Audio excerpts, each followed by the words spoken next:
Hey everybody, this is Tony up with Class Eagles. I hope you're having a great day.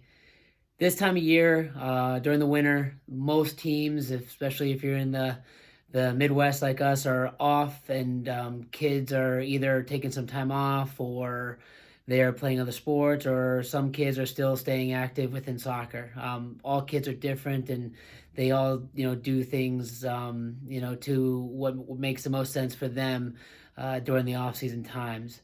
For the players who do choose to play in indoor leagues, play futsal, or possibly look at doing training classes or individual training on their own to try to improve their level of play, for those players, something that's very important that I often talk to those players about who are looking for that type of training, or they're playing indoor on their own with friends or even with their team, is their approach to that type of training. I believe when kids show up to training, regardless of the time of year, they should be trying to work as hard as they can to improve their level of play. The problem is that often when kids are with their teams and with their coaches, kids are very self-conscious and worried about their coaches who are watching. Again, right or wrong, they don't want to make mistakes in fear of losing playing time or not being able to play the position they want. So when they get to training, they're actually kind of training in a very safe way, a way where they can avoid mistakes, do things that they know they already can do. And the problem with that is that training is really for the exact opposite. When you show up to training, you're looking to work on the things that you aren't as good at and trying to put yourself in situations that you're going to struggle a little bit as a player. And that's how you get better. I understand from a team concept that that's sometimes hard for a player to do because they want to earn playing time, and they want to show really well for the coach. And some coaches do a great job and set a good expectation for training throughout the season, that's not their expectation, that they want to see players show up at training and push beyond their limits, which means they'll make mistakes and try to get players past that fear. But when players are training through the winter, especially with individual coaches or different coaches that aren't their team coach, this is a great opportunity to really just step on the field and let it go, and do things do things that are difficult for you as a player, things that you might not do often when you're on the field. For example, if you're an older player and you typically play in the back, when you're in a training session, in the off season, you're doing things in the off season, don't play in the back. Go play up front. Do things that you typically don't do. Work on the areas of the game that you typically don't get to do as often, maybe in training or during games, to help yourself become a more complete player. When you're just training and working on things, don't do it at a comfortable level. Do it at a level where you're going to make more mistakes and you're not.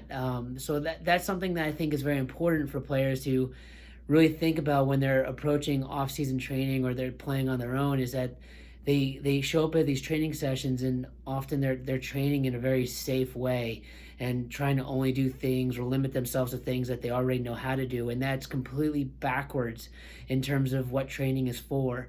When you show up to a practice, you're trying to get better at things you can't do, maybe fine-tuning some of the things that you're already pretty good at, but you want to take those opportunities to put yourself out there and test your limits, and really kind of grow beyond the type of player you already are. So that's my message, as we start this winter phase of training for a lot of the players, is that when you step onto the field to practice, make sure you're not doing it in a very safe way. Don't be afraid to make mistakes. Put yourself out there, and really test what you can do. And when you approach all practices like that, not just the off season, I think that's when you really see the most growth as a player, and you really start surprising yourself and seeing what you're actually really capable of doing, not just thinking yourself as a player of what you can already do. So this winter, when you step on the field, get to work, have fun, and really challenge yourself in terms of what you can do and what you can't do. Don't play it safe.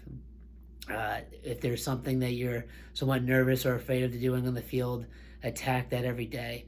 Take what you don't like doing, and make that a priority in training. Work on those areas of the game that you know you're not as good at and you need to be better at in terms of becoming a better player and overall well-rounded player. Outside of that, when it comes to things away from the field, when you start training yourself to have that mentality, it's going to help you. and other things in life too. You're not going to shy away from things that you're not good at, and really work at the things that you want to improve at, even when it doesn't come easy. So good luck to everyone this winter, and hopefully you head into spring ready to go and ready to make that impact for your team.